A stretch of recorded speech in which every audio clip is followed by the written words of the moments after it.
할렐루야. 사랑하는 대강의 가족 여러분, 오늘 하루도 하나님의 말씀과 동행하는 삶이 되길 소망합니다. 오늘 함께 나눌 하나님의 말씀은 열왕기상 9장 20절에서 28절 말씀입니다.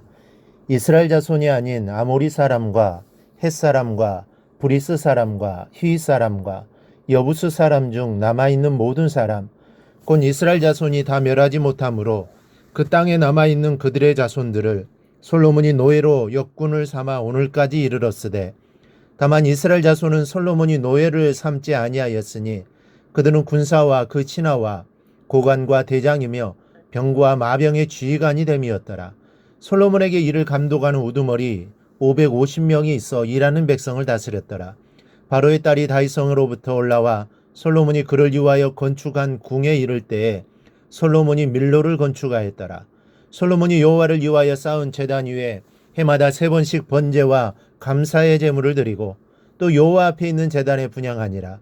이에 성전 짓는 일을 마치니라. 솔로몬 왕이 에돔 땅 홍해 물가에 엘록 근처 에시온게벨에서 배들을 지은지라. 히람이 자기 종 곧 바다에 익숙한 사공들을 솔로몬의 종과 함께 그 배로 보내매 그들이 오벨에 이르러 거기서 금 420달란트를 얻고 솔로몬 왕에게로 가져왔더라. 아멘. 우리가 솔로몬을 보면 칭송을 받기에 충분한 인물이었다는 것을 알게 됩니다. 그는 나라의 태평성대가 오자 제일 먼저 여호와의 성전을 세웠습니다. 그리고 난 후에 자기의 궁을 세웠습니다. 그는 왕으로서의 책임과 하나님의 종으로서의 책임을 다하는 아주 충성된 사람이었습니다. 15절에서 19절을 보면 솔로몬이 국방을 튼튼히 하는데 전심을 다하고 있습니다. 그가 이렇게 한 것은 외세의 침입을 방지하자는 데 있으며 궁극적으로 백성과 나라를 위하여 혼신을 기울였던 것입니다. 이와 같은 솔로몬의 열정은 나라와 백성을 적으로부터 보호하겠다는 지도자의 마음에서 비롯된 것입니다. 아주 훌륭한 일입니다. 그러나 그에게 더욱 훌륭한 면모가 있음을 알아야 합니다. 25절에 솔로몬이 여호와를 위하여 쌓은 제단 위에 해마다 3번씩 번제와 감사의 제물을 드리고 또 여호와 앞에 있는 제단에 분향하니라 했습니다. 솔로몬은 여호와의 성전을 정말 의리의리하게 건축했습니다. 엄청난 인력이 투여되고 엄청난 돈과 세월이 투자되어 완성되었습니다. 그러나 제 아무리 훌륭한 건물을 만들어 아름답게 꾸몄을지라도 건물 자체가 하나님의 성전이 될 수는 없습니다. 하나님의 성전, 즉 교회가 교회되기 위해서는 반드시 번제와 감사제가 드려져야 된다는 사실입니다. 솔로몬은 해마다 3번씩 번제를 드렸습니다. 그는 이스라엘의 3대 절기, 즉 무교절, 칠칠절과 초막절을 준수했습니다. 그런데 이 3대 절기는 반드시 지켜야 하는 하나님의 명령입니다. 그런데 솔로몬은 하나님의 명령에 순종하여 제사를 드렸던 것입니다. 이런 면이 솔로몬의 훌륭한 모습입니다. 그리고 매년 3번씩 각종 예배, 제사를 하나님께 드림으로 비로소 성전이 최종적으로 완성을 이루었다는 사실을 강조하고 있습니다. 이는 성전의 최종적인 완성을 솔로몬의 이 제사 행위와 연결함으로써 성전이란 하나님께 올리는 제사가 온전히 이루어질 때 비로소 그 가치가 완전히 부여된다는 사실을 드러내는 것입니다. 우리는 여기서 교회 완성도가 무엇으로 결정되는지 확인할 수 있습니다. 즉 교회는 그 본래의 기능을 할 때 완성도가 높은 교회가 되는 겁니다.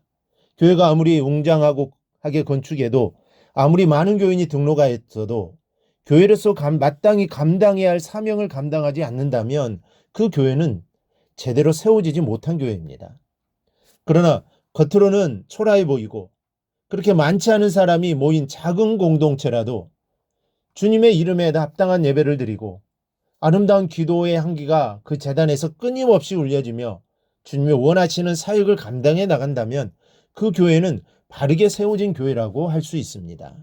주님은 이러한 교회를 택하사 더욱 아름답게 세워지도록 축복하실 것입니다. 대강교회도 이런 교회가 되기를 소망합니다. 오늘 새벽 시간을 통해 오늘 말씀을 통해 번제가 어떤 제사인지에 대해 간략히 함께 살펴보려고 합니다.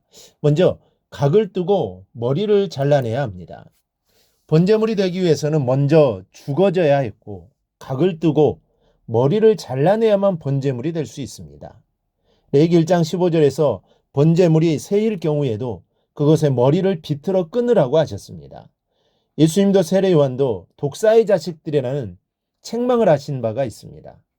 독사가 공격을 하기 위해 머리를 바싹 축혀 세우듯 목을 빳빳이 세워 교만한 사람들이 있습니다. 번제물이 되기 위해서는 교만한 목이 부러져야만 하는 것입니다.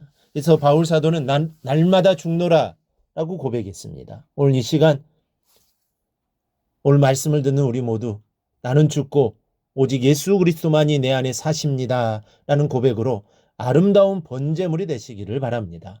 또 하나는 각을 뜨고 난 후 더러운 내장과 정강이를 물로 씻었습니다.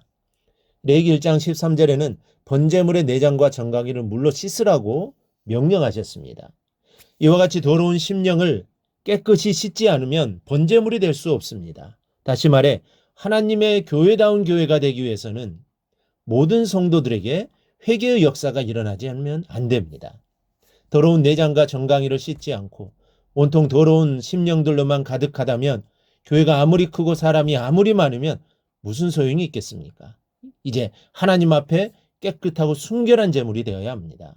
나 한 사람이 회개하는 역사가 일어나고 이 회개의 물결이 온 성도에게 퍼져나간다면 우리 교회는 아름다운 번제를 드리는 성전이 될 것이요 주님의 무한한 영광이 차고 넘칠 것입니다. 세 번째는 번제물은 단위에 불살라 태워져야만 합니다. 번제는 히브리어 올라라는 말로 위로 올라간다는 뜻입니다. 불에 태워져서 모두 사라져버리는 것, 이것이 바로 번제입니다. 그래서 형체가 남지 않는 겁니다. 나는 사라지는 겁니다. 그럴 때 하나님의 영광이 드러나게 되는 것입니다. 번제는 먼저 죽어져야 목이 잘려져야 하는 것이요 내장과 정강이를 깨끗이 씻어야 하며 불에 타 형체가 사라져야 한다는 것을 기억하시고 우리 자신이 번제물이 되어 하나님의 영광을 나타내는 삶을 꼭 살아가기를 주님의 이름으로 축원합니다.